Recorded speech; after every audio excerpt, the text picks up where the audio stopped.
Hello and welcome to only UPSC.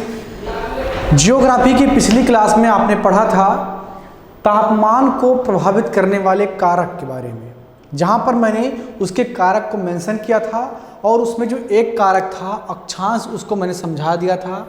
पिछली class में हमने यह भी समझा था कि ऊष्मा और ताप में अंतर क्या होता है, साथ ही साथ तापमान की परिभाषा को।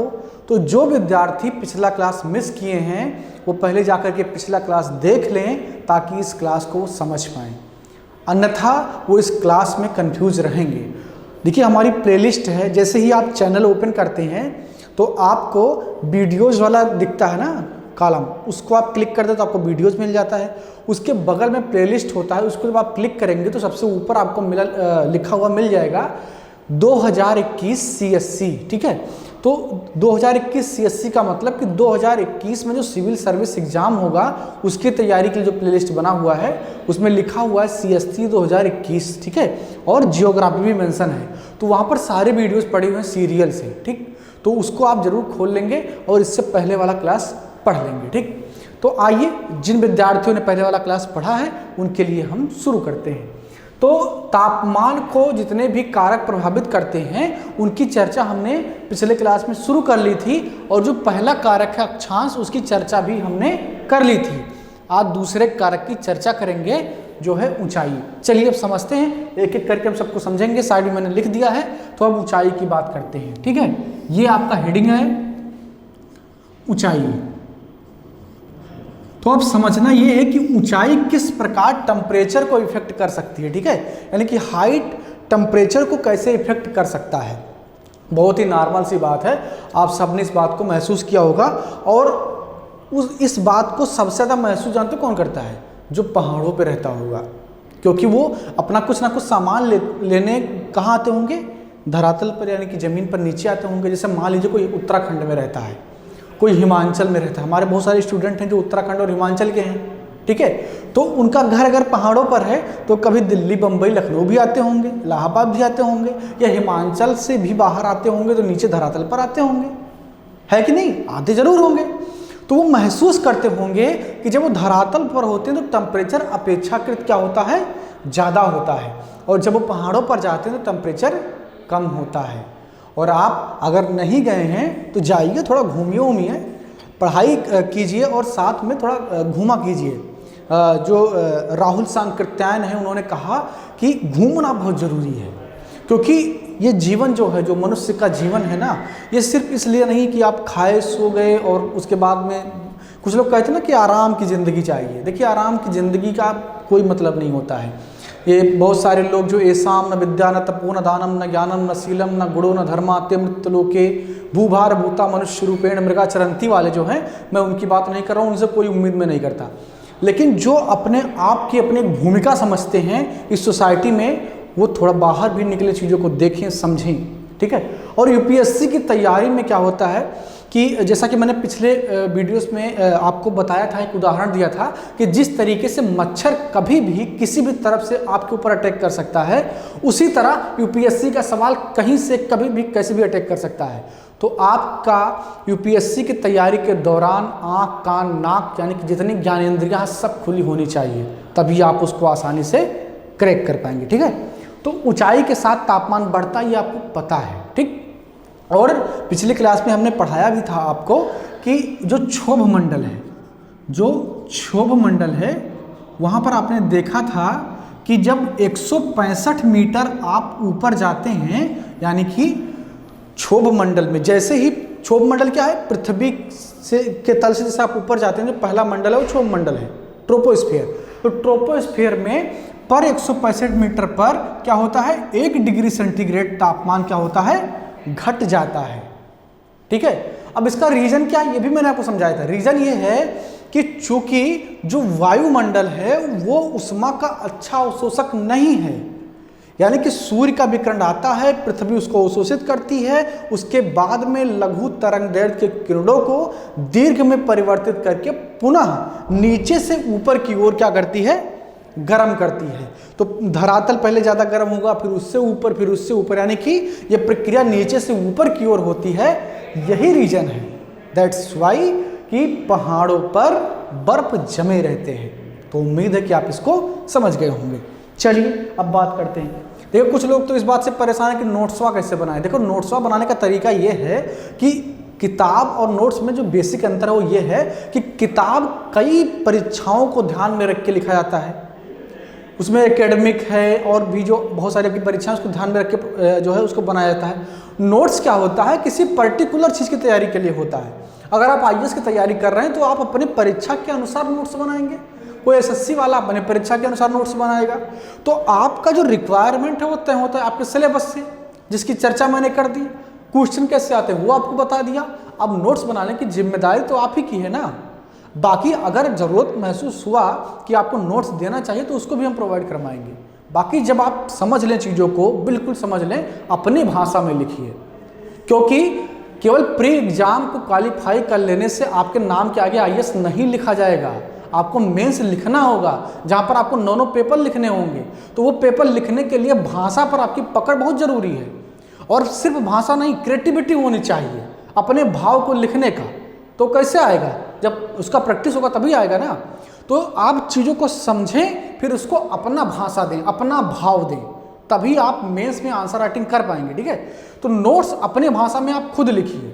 कोई चीज़ समझ में नहीं आता क्वेश्चन पूछिए, मैं उसका जवाब दूंगा। लेकिन जो एकदम परेशान है कि नहीं नोट्स आप बना के दे दीजिए, अरे फिर तो आप करेंगे क्या।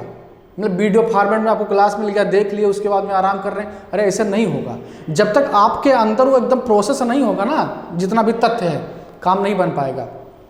मैंने कई क्लास में आपको समझाया है कि जो ज्ञान होता है ना, उसका एक तरीका होता है। उस तरीके से अगर आप दूसरे तरीके में जाएंगे तो आपको ज्ञान नहीं हो पाएगा। ज्ञान का तरीका ये होता है कि सबसे जो नीचे का लेवल होता है वहाँ पर तथ्य होता है। ठीक है, आप कोई तथ्य जान गए, आप जान गए क्षोभ मंडल क्या होता है। उसके बाद जो दूसरा लेवल होता है वो होता है समझ का। आप ये समझ पाए कि क्षोभ मंडल क्या है, समताप मंडल क्या है, या आयन मंडल क्या, ये सारी चीज़ें आप समझ पाए। और जो तीसरा लेवल होता है वो क्या होता है, एप्लीकेशन का, यानी कि उसके अनुप्रयोग का। ठीक है, उसके अनुप्रयोग का।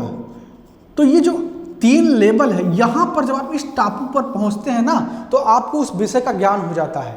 और आप चाहते क्या है कि सब आपको डायरेक्ट मैं यहाँ पर लैंड करवा दूँ। देखिए भैया, डायरेक्ट लैंड होने का प्रक्रिया कांग्रेस की सरकार में होता है। हालांकि ये मजाक की बात है, मुझे पॉलिटिकल बात नहीं करनी चाहिए। तो आपको डायरेक्ट लैंडिंग हम नहीं करवा सकते, और अगर आप करना चाहते हैं तो देख ही रहे हैं कि जो डायरेक्ट लैंडिंग के उनका क्या हाल है।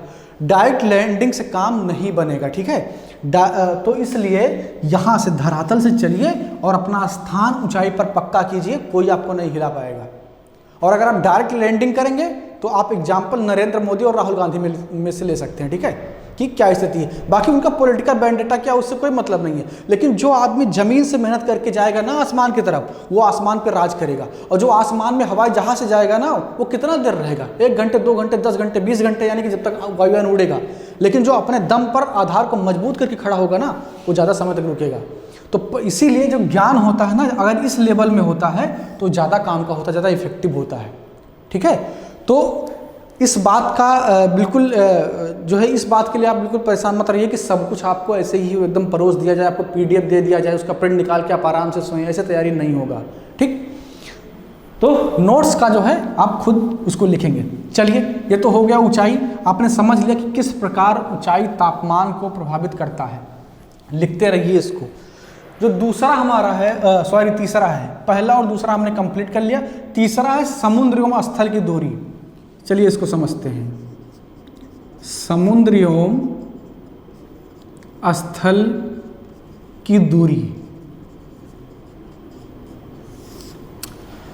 ठीक है, तो दिल्ली गए हैं कभी कि नहीं गए हैं? अगर नहीं गए तो आज घूम कर देख लीजिए। बहुत सारा जो है प्रदूषण होता है वहाँ पर ठंडी में, और पॉलिटिकल केंद्र है, भारत की राजधानी है। ठीक है, जाना चाहिए सबको, एक बार घूमना चाहिए। और किसी ऐसे जगह पर भी आप जाइए जहाँ पर समुंदर हो आसपास। ठीक है, बहुत सारे लोगों को फिल्म में बीच देख करके मन में बड़ा उत्सुकता होता है कि हम भी बीच पे जाएंगे। ठीक है, तो बीच पे भी एक बार जाइए और देखिए, महसूस कीजिए उसके ताप को कि वहाँ पर होता क्या है। ठीक है, तो ये तो बात है कि आप घूमने जाएंगे। बाकी यहाँ पर मुद्दे की बात मैं बताता हूँ क्या है।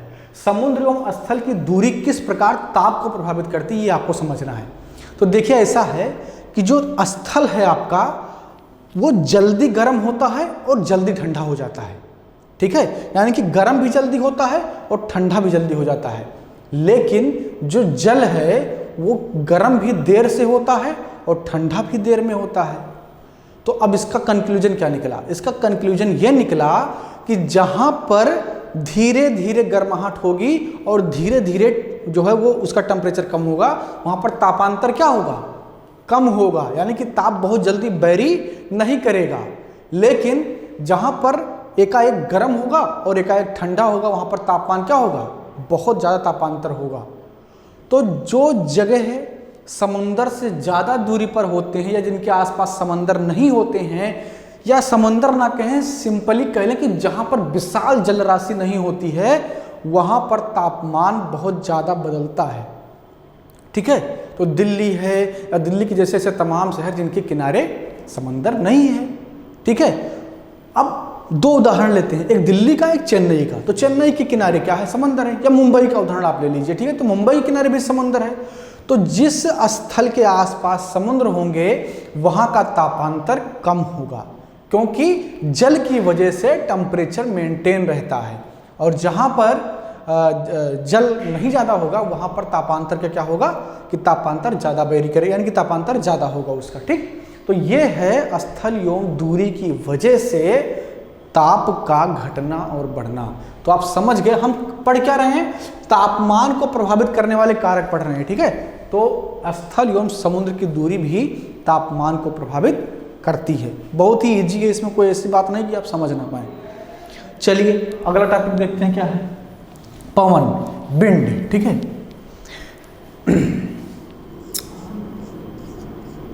पवन।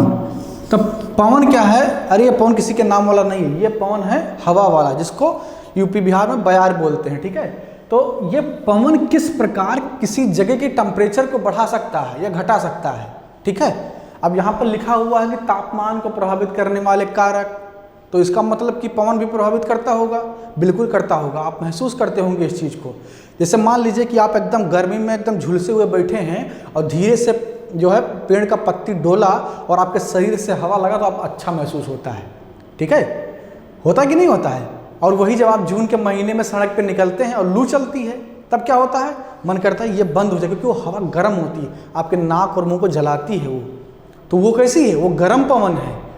तो जो पवनें हैं ये ठंडी होती हैं और गर्म भी होती हैं। ठीक है, ये गर्म भी होती हैं। तो ये अगर ठंडी पवन है तो क्या करेगी? टेम्परेचर को घटा देगी। ठीक है, और अगर पवन गर्म है तो क्या करेगी? टेम्परेचर को बढ़ा देगी। एग्जाम्पल के लिए क्या? चिनूक। चिनूक ये यूएसए में बहने वाली एक हवा है, और कैसी हवा है? गर्म हवा है। इसको कहा जाता है हिमभच्छी। तो ये जब हवा चलती है अमेरिका में तो वहाँ पर जो जमे हुए बर्फ हैं उनको काट देती है, यानी कि ख़त्म कर देती है। तो इसीलिए इसको हिमभच्छी कहा जाता है। ये एक प्रकार की गर्म हवा है। तो जब ये चलती है तो क्या करती है? टेम्परेचर को इंक्रीज कर देती है। वहीं पर जब कोई ठंडी हवा चलती है तो क्या होता है? टेम्परेचर डिक्रीज हो जाता है। इंडिया में, नॉर्थ इंडिया में लू चलता है गर्मी के महीने में, वो भी टेम्परेचर को क्या करता है? इंक्रीज करता है। तो आप समझ गए होंगे कि पवन भी क्या है? एक भागीदार चीज है जो तापमान को प्रभावित करता है। ठीक, चलिए अब आगे बात करते हैं समुद्री जलधारा की। समुद्री जलधारा की जो विद्यार्थी अभी तक जियोग्राफी कुछ नहीं पढ़े हैं, बिल्कुल शुरुआत से हमसे ही पढ़ रहे हैं, उनको नहीं पता होगा समुद्री जलधारा क्या होती है। बिल्कुल टेंशन मत लीजिएगा, सब कुछ समझ में आएगा। अभी आगे जब आप उसको समुद्र विज्ञान में पढ़ेंगे ना तो आप एकदम जानकार हो जाएंगे, सारी जलधाराएं आपको उंगली पर रटी होंगी। चलिए अब यहाँ पर भी हम तापमान की चर्चा कर रहे हैं। तो तापमान को समुद्री जलधारा किस प्रकार प्रभावित करती है ये हमको समझना है। ठीक है, समुद्री जलधारा। ठीक, तो समुद्री जलधारा तापमान को कैसे प्रभावित करेगी? अब इस समुद्री जलधारा भी क्या होती है? ये भी गर्म होती है और ठंडी होती है।